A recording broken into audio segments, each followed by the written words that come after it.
All right, so we're checking out the TC MMRC Gold 3. So we got another new 3-inch model here from TC MMRC, but as you can see here, we're using an iFlight frame. This is the IX3. I believe it's like 5 or 6 years old. I'm not sure how they got a bunch of these for, they must be old stock sitting somewhere. I did not review this frame, at least I don't remember if I did or not, but I did review the IX3 Lite version. So it's basically like a lighter version of this frame with some skinnier arms, sort of meant for a lighter setup. This one here is kind of like a more kind of typical setup from maybe like 4 years ago, 5 years ago. So this has 1408 motors. These are 3800 kV. We've seen these before, these LAL 3 motors. There was also another TC RC model that used the same motors, as well as an Eachine model that I reviewed maybe like 2-3 years ago. They use these gold motors. They're okay motors. They kind of have some like cheaper bearings. So on some of them you might get some noises from the bearings. These all, at least these four, all seem to be pretty smooth for the most part. Got the same purple camera here, kind of narrow field of view. This is a full-size 28mm camera. So I have used this in some of their 5-inch builds. It's a narrow field of view. You can switch this lens out to get a wider field of view. I've done that many years ago. Search my channel, you'll find that video.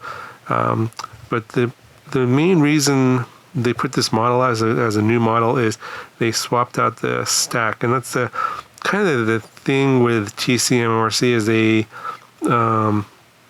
occasionally get a bunch of new parts in. They'll swap these stacks out. So on some of my older videos from this company, they'll have a certain stack that they sent to me in the I guess the original builds of that particular model, and then later on they'll get some new parts, and some people will get the updated parts. Typically they're going to be better than the ones that I originally reviewed anyway. Typically the EACs will have a little bit more buffer, so they'll go from like 30 amps to 40 or 45 amps, stuff like that, or swap out the flight controller or something a little bit better.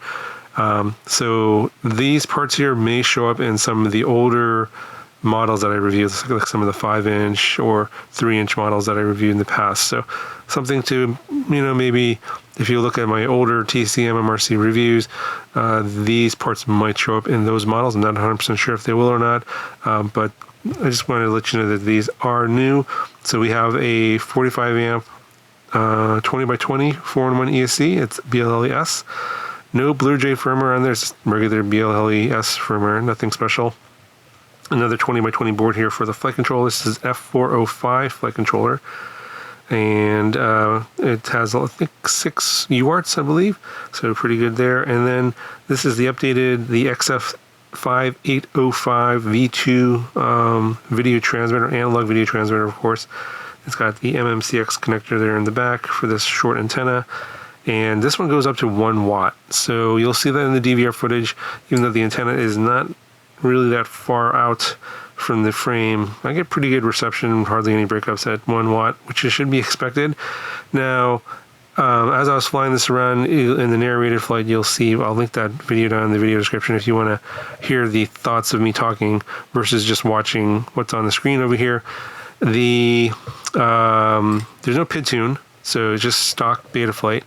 But the smart audio is set up on this one for the video transmitter, so they are at least doing that for this nice video transmitter. But yeah, it's a stock Betaflight. I think it's like 442, I believe. It's the firmware that's on the flight controller, and just basic default PIDs, nothing special.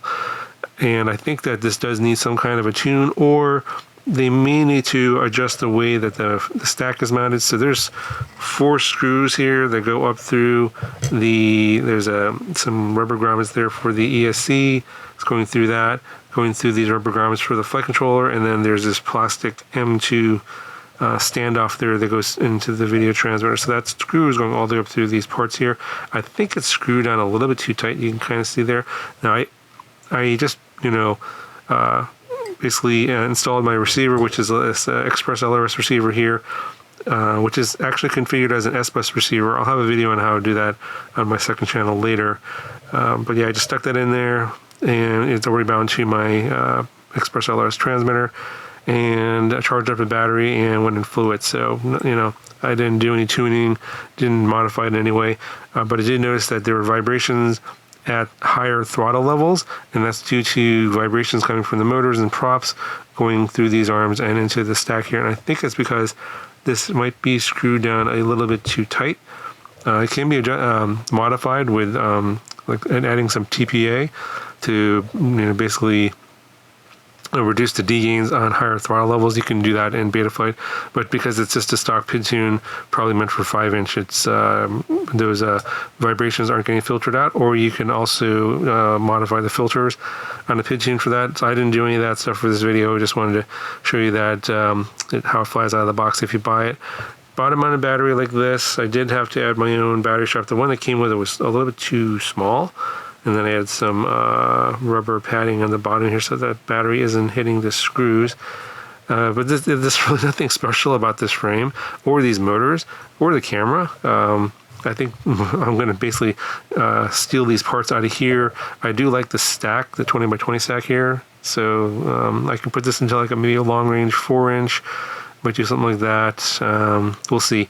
I'm going to have another video later, and then I'll most likely properly mount the flight controller so it's not going to be affected by vibrations as much in that build. So this will get moved over to something else.